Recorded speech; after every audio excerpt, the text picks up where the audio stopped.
Muy bien, dice así la palabra del Señor. Marcos, capítulo 6, verso 45.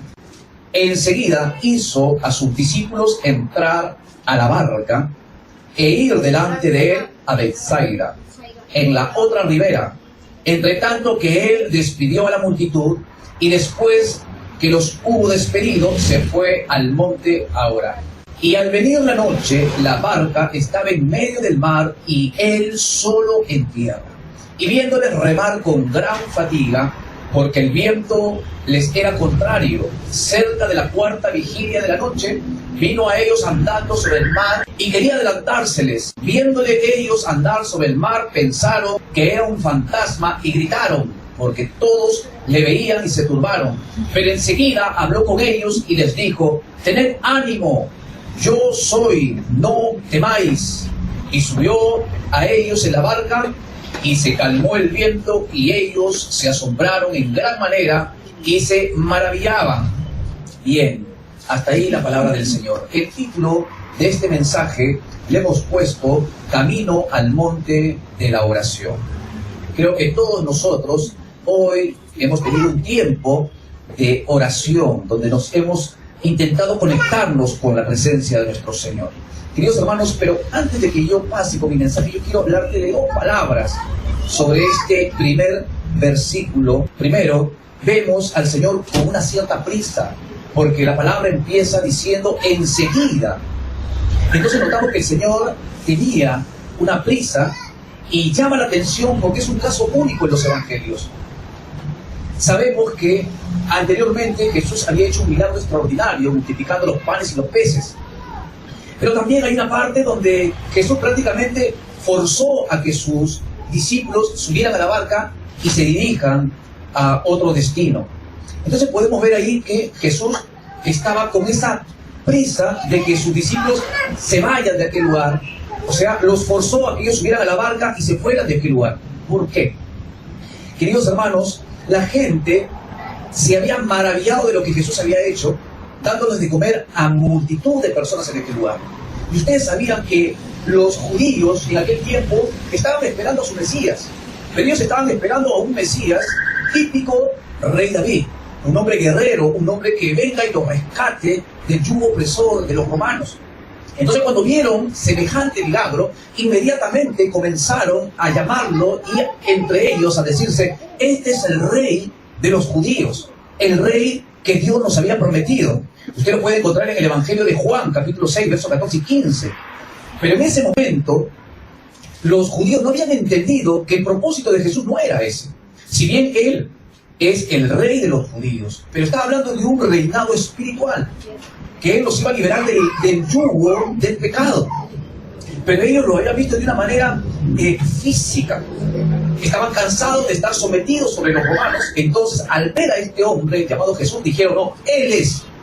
Y quitaron realmente su mirada de lo que realmente Jesús quería para ellos. Y eso estaba afectando a sus discípulos porque se habían envuelto en medio de una excitación. Ustedes imagínense que aquí, el barrio de Las Flores, que esté pasando escasez y de repente viene alguien que dice hablar de parte de Dios. Y en un momento otro hace así y le da de comer a todo el vecindario. Y como está el gobierno, lo primero que pueden pensar: este tiene que ser nuestro presidente, este va a acabar con la pobreza de nuestro país. Pero no era el propósito de Jesús ese.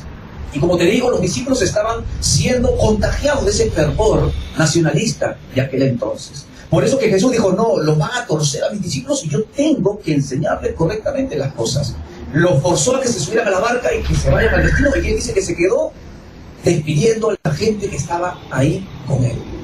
Y después la palabra del Señor nos dice que él se apartó y se fue al monte a orar. Queridos hermanos, yo les quiero decir de que el Señor en esta parte nos enseña de que no podemos, a través de las emociones, no podemos ver obrar el poder de Dios. O sea, en otras palabras, Jesús les quería hacer entender a las personas que estaban ahí y a sus discípulos que a través de la emoción de la gente no obra la mano de Dios. O sea, Dios no obra a través de las emociones. Y la gente se había quedado impactada por lo que habían visto. Inmediatamente lo querían poner como rey. Querían que Jesús por los que puedan levantarse ahí, vayan y por la fuerza saquen a los romanos de aquel lugar. Pero Jesús no era, o el trabajo de Jesús no era de esa manera. Pero ahora, ya que me has entendido, que he querido dar una parte de mi mensaje, yo quiero que pasemos a esta parte que dice que Jesús se fue a orar. Te dije al principio, seguramente te has tomado un tiempo para orar antes de venir a la casa del Señor. Ya sea 1 minuto, 2 minutos, 5 minutos, media hora, 1 hora, lo que sea. Pero quizás te tomaste un tiempito para orar. Queridos hermanos, el Señor no buscaba fama ni el aplauso del hombre a través de lo que Él había hecho, sino lo que realmente llenaba el corazón de gozo de nuestro Señor era estar en comunión con su Padre. Queridos hermanos, a veces cuando nosotros venimos a la iglesia, en un momento de la adoración, en un momento quizás del compartir de la palabra, en un momento de la administración, en algún momento de lo que se toma en lo que es la reunión total de la iglesia, hay momentos o vestigios donde tú sientes la presencia del Señor, donde quizás de manera personal sientes más que quizás tu hermano que está al lado. Y es algo tan hermoso poder sentir la presencia del Señor, que a veces no quisiéramos estar, o mejor dicho, no quisiéramos salirnos de ese momento. Queridos hermanos, en muchas ocasiones he estado en mi habitación orando, buscando la presencia del Señor, buscando el mensaje que Dios quiere para su pueblo. Y de repente la presencia de Dios entra al lugar. Y es un instante en el cual uno no quiere que esa presencia se termine. Uno no quiere que la presencia de Dios se vaya de este lugar. Muchas veces le he dicho, Señor, no te vayas de este lugar. Quédate conmigo. ¿Por qué? Porque es tan maravilloso poder estar bajo la presencia de Dios.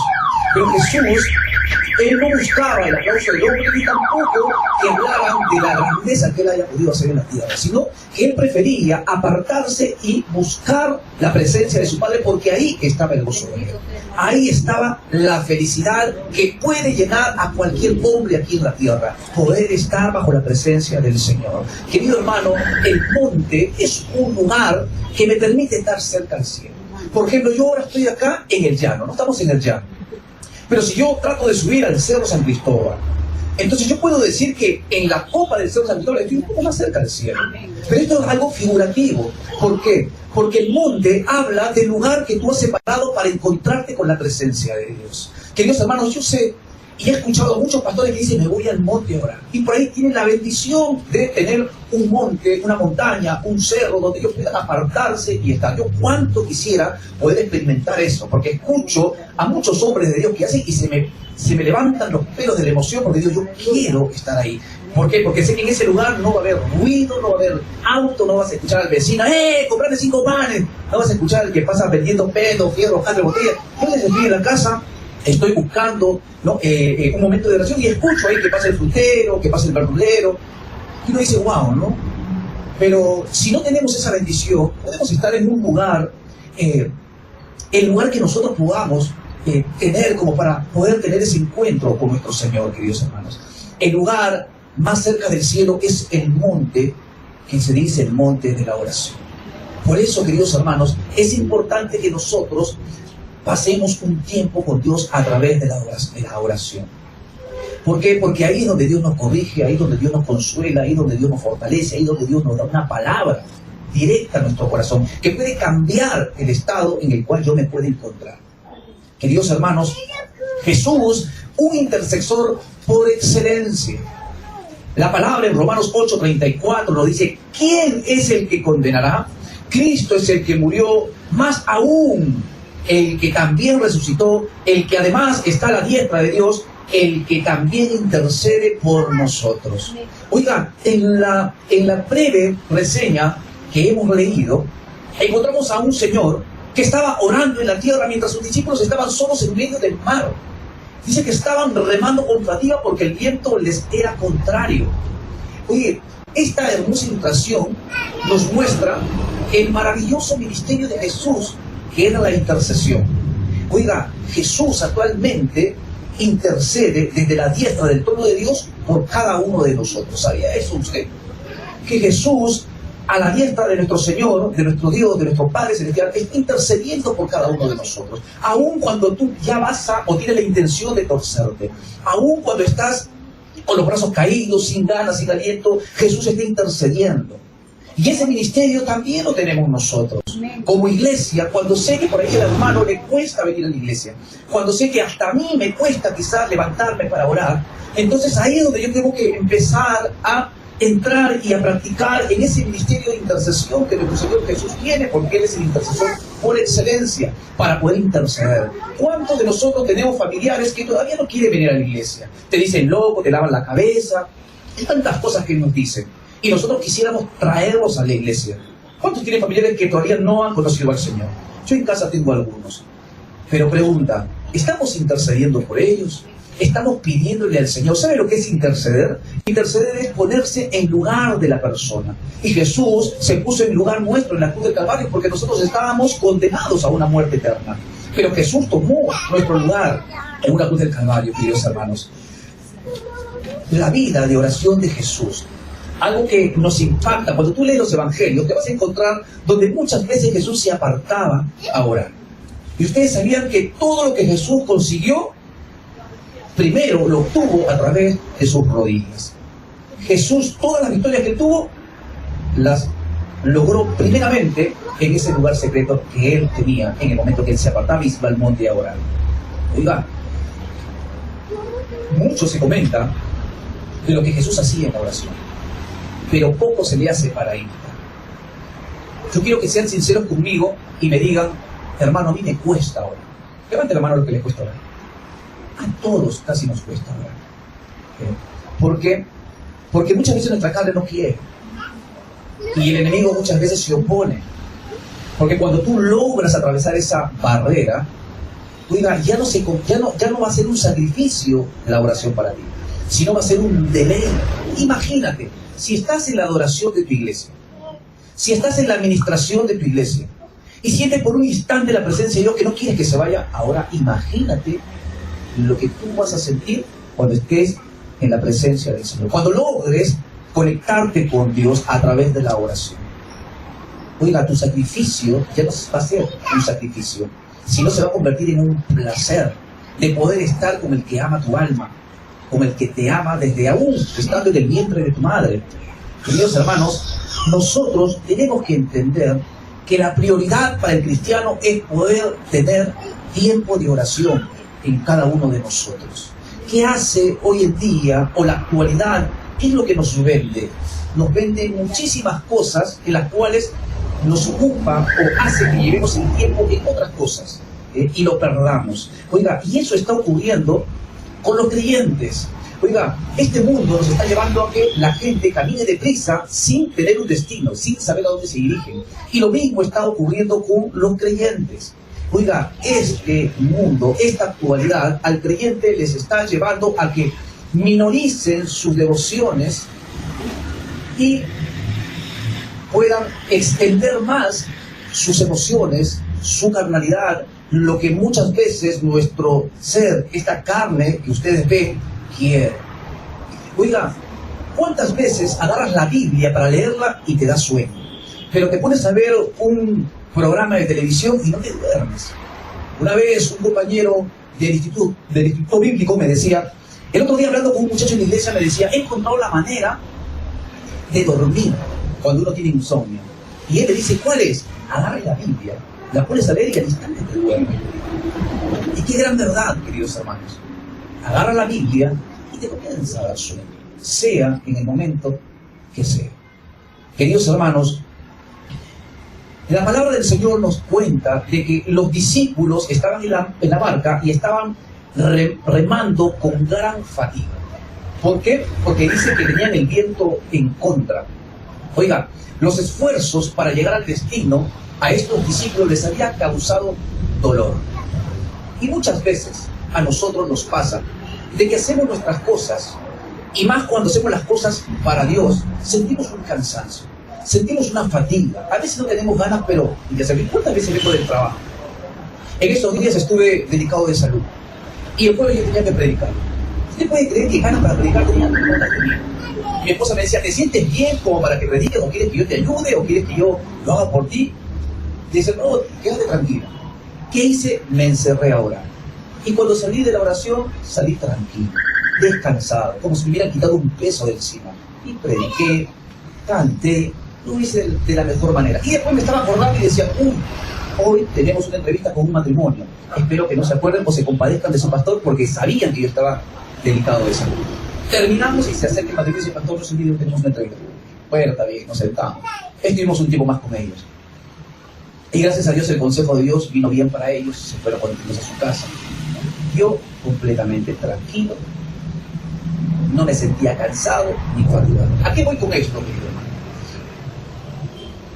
Muchas veces te has encontrado haciendo la voluntad de Dios. Muchas veces te has encontrado trabajando para la obra del Señor. Pero se te han presentado problemas, se te han presentado dificultades. Mira, los discípulos estaban en medio de una tormenta por obedecer al Señor. Acuérdense que Jesús los metió en una barca y dijo, vayan. Y ellos se movieron en obediencia, pero les agarró una tormenta y ellos estaban con fatiga, dándole, obedeciendo a nuestro Señor para llegar al otro lado. ¿Qué quiero decirte con esto, querido hermano? Que muchas veces vas a estar haciendo la voluntad de Dios. Y así como los discípulos te vas a encontrar como que estás cansado, como que no ves resultados, como que la gente no viene a la iglesia. Y te vas a empezar a hacer la pregunta, ¿será que estoy haciendo bien? ¿Será que Dios me llamó para esto? ¿Será que estamos haciendo las cosas incorrectas? ¿Será que tenemos que hacer otra cosa? ¿Será que tenemos que invitar a fulano de tal? ¿Será que tenemos que hacer lo otro? ¿Por qué? Porque no encuentras el resultado del trabajo que Dios te ha mandado a hacer. Querido hermano, lo que yo te quiero decir es que los ojos de Dios están sobre los justos y sus oídos atentos a sus oraciones. ¿Qué quiere decir eso? Que los ojos de nuestro Señor están sobre tu vida. Los ojos del Señor están sobre cada uno de nosotros. Está sobre la iglesia, está sobre la obra del Señor. Y Él siempre va a estar en el momento justo y necesario en el cual tú necesites que Él se presente o haga manifiesto su presencia sobre tu vida. Queridos hermanos, nosotros vamos a pasar por situaciones, o nos vamos a encontrar en situaciones en las cuales vamos a tener que luchar contra esas adversidades, enfermedades, situaciones de depresión, situaciones donde el miedo o los temores van a querer golpear mi vida para que yo pueda retroceder. Y lo primero que el diablo te dice, estás en pecado. Uno es consciente si estoy bien o no estoy bien delante del Señor. Yo cada día le digo, Señor, si yo cometí pecado, si yo hice esto o aquello, yo te pido que me perdones. Pero yo no quiero, Señor. Yo no quiero ser un obstáculo para que tu bendición pueda fluir en tu casa, para que tu obra no pueda detenerse a causa de lo mal que yo esté caminando. Queridos hermanos, cuando nos toca atravesar una situación como esa, pensamos muchas veces que Él nos ha abandonado. ¿Te ha pasado una vez que vienes haciendo las cosas bien? Vienes cumpliendo con lo que se te dice en la iglesia. Te dicen, tenés que evangelizar, tenés que invitar a los vecinos, lo haces. Pero ves que no resulta, ves que te va mal, ves que dicen, tenemos que colaborar para que la iglesia siga avanzando. Y de repente te das cuenta que no te dan los medios. Y dices, pero ¿cómo puede ser? ¿Será que Dios me ha abandonado? ¿Será que Dios no me ama? La primera mentira que el diablo te dice es que Dios ya no te ama. Querido hermano, el amor de Dios es incondicional. Dios no te ama porque un día te portaste bien y te dejó de amar porque al día siguiente cometiste un pecado. No estoy dando libertad para que tú mañana peques a lo loco, no. Sino lo que te quiero decir es que el amor de Dios es incondicional. No es de acuerdo a tu comportamiento. Pero lo que sí Dios quiere es que nosotros vayamos a Él reconociendo nuestras falencias y pidiendo perdón porque no somos perfectos.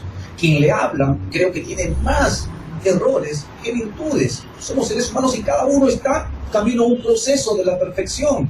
Y la palabra del Señor nos dice que Dios perfeccionará su obra en su venida. O sea que el momento que quizás nosotros seamos elevados, en el momento del rapto, ahí cuando nos encontramos con Jesús, seguramente vamos a ser perfectos. Mientras tanto, no. Bueno, yo soy casi perfecto, me falta un poquito. Pero le digo, bueno, Miguel, el pastor dijo que eres perfecto. Está grabando. Aquí entra un ángel. No me ha salido balita todavía, hermano.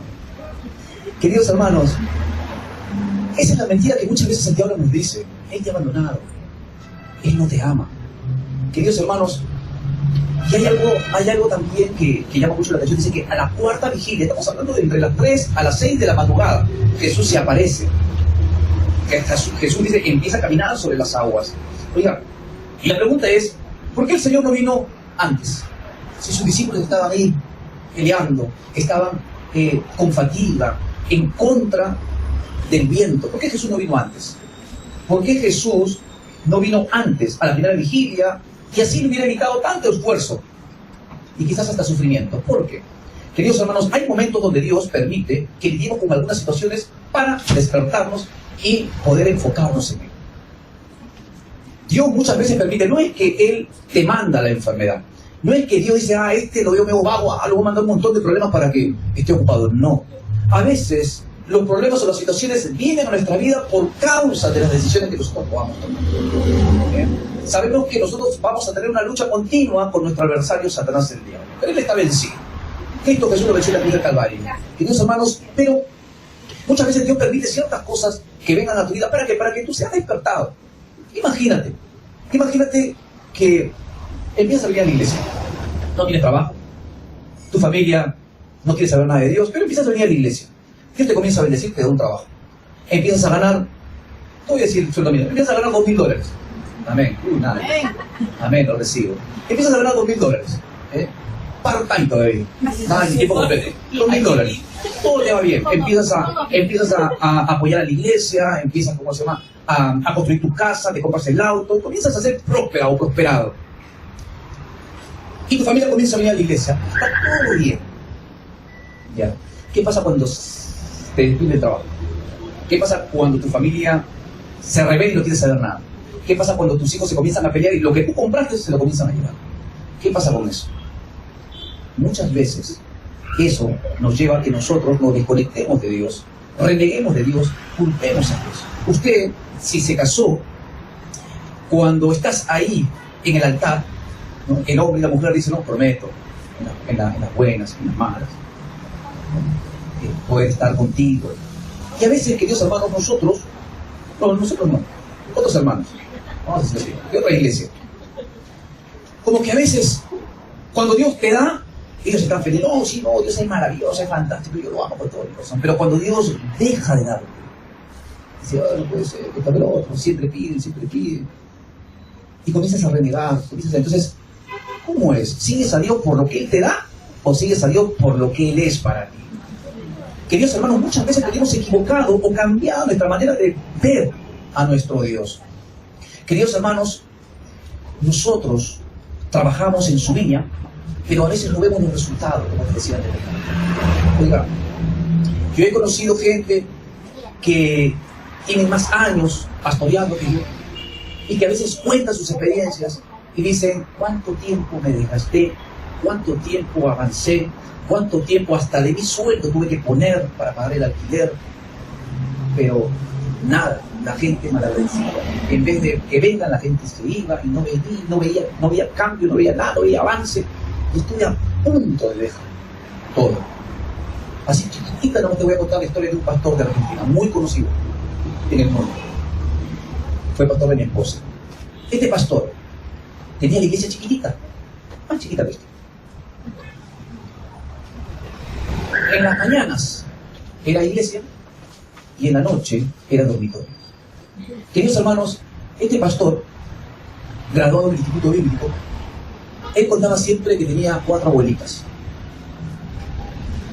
Y él decía que en una ocasión se enteró que vino un misionero de Estados Unidos. Y este misionero le dijo, yo quiero que las iglesias puedan acercarse porque Dios ha puesto en mi corazón para poder bendecirlas con dinero. Y todos estuvieron ahí. Y él dio una lista y a este pastor no lo nombraron. Y era otra persona. Así, chiquita, poca gente. Yo fui y le dije, disculpe, le dice, quisiera hablar con sí, ¿cómo pasa? Vamos a hablar. Sí, creo que por ahí se equivocó, pero no me dieron nada. Me dice, perdóname, me dice, vamos a orar. Me mandaron la mano, pusieron a orar. Y él, pues, este pastor jovencito, estaba expectante, ¿no?, de lo que Dios podía hacer. Y de repente le dice, hermano, casi me sale su nombre, no lo voy a decir. Hermano, me dice, ya Dios me habló. ¿Y qué le dijo? Le dijo que para ti no hay. Y dice que este pastor sintió, y él lo cuenta, sintió que allá le dicen masa, una comba espiritual le partió la cabeza. Y él dice que agarró y dijo, bueno, está bien, no puede orar nuevamente porque Dios se había equivocado. Dice, no, es la voluntad de Dios, claro, que van a salir no. La iglesia que hoy entiende es una iglesia grande. Se la vendieron regalada prácticamente la iglesia. Y cuando él fue a ver el lugar era un estacionamiento. Y le pedían una millonada de dinero. Pero vino un empresario y quiso poner pista de patinaje de hielo. Invirtió en todo eso. Y le fue mal. Y agarró y cerró el negocio. Dice que eso ha sido su mala suerte, porque desde que puso eso, no le fue bien en los demás negocios. Y él se quiere deshacer, como se quiere sacar la saladera. Y agarró y dijo, bueno, ¿cuánto quiere? Lo compraron. A la cuarta parte de lo que antes, cuando estaba todo deshecho, le habían pedido. Y cuando él entra al lugar, Dios le habla y le dice, yo no te quise dar nada, porque primero tenía que mandar a reflexionar, porque yo te quiero dar algo nuevo. Amén. Querido hermano, eso es escuchar, es poder saber y entender que quizás tu inicio es pequeño, pero tu final será grandioso. Yo pregunto, ¿quién es el dueño de la obra? Dios. Ageo dice, yo soy el dueño del oro y la plata, dice Jehová de los ejércitos. Oiga, ¿quién es el más interesado que la iglesia crezca y sea preponderante en el lugar donde está? ¿Quién? Él se va a encargar de hacer la cosa. Lo único que tú tienes que hacer es abrir tu boca y decirle a los demás que Jesús está vivo. Él sana, salva y que viene otra vez. Es un aplauso a Jesús. Querido hermano, lo sacó de un estado de excitación popular que estaba alterando sus emociones. Y aquí voy a volver a lo que es mi introducción. Queridos hermanos, Jesús vio que sus discípulos estaban contagiando de ese fervor que los judíos estaban diciendo, Él es nuestro rey, vamos a por los romanos. Lo sacó inmediatamente y hizo que ellos se olvidaran de lo sucedido en medio de una tormenta. Queridos hermanos, Dios nunca se va a mover a través de tus emociones. Dios se va a mover a través de tu fe. Mira, no está en mi mensaje, pero te lo voy a decir porque me has caído bien. Querido hermano, la mujer con flujo de sangre y el hombre que se acercó a Jesús para decirle, mi hija está agonizando, ven, pon la mano sobre ella y sana. Oiga, ninguno de los dos lograron que Jesús se moviera hacia donde ellos estaban, no porque ellos lloraban, no porque la Biblia no dice que la mujer con flujo de sangre empezó a llorar, ay, estoy enferma, Señor, sáname. No, el hombre tampoco dijo, ay, ¿quién podrá ayudarme? Tampoco. Este hombre se movió y dijo, pon la mano sobre mi hija y sanará. Y la mujer con flujo de sangre dijo, si tan solamente tocar el borde de su manto, seré sano. ¿Qué te quiero enseñar, querido hermano? De que Dios se va a mover por tu fe y no por tus emociones. Y el gran problema de la iglesia de Jesucristo es que muchas veces nos movemos por las emociones y no por la fe. Dios sí, tú quieres llamar la atención del Señor, sí, llora, patalea, tírate al piso. Pero lo que va a mover la mano de Dios va a ser tu fe.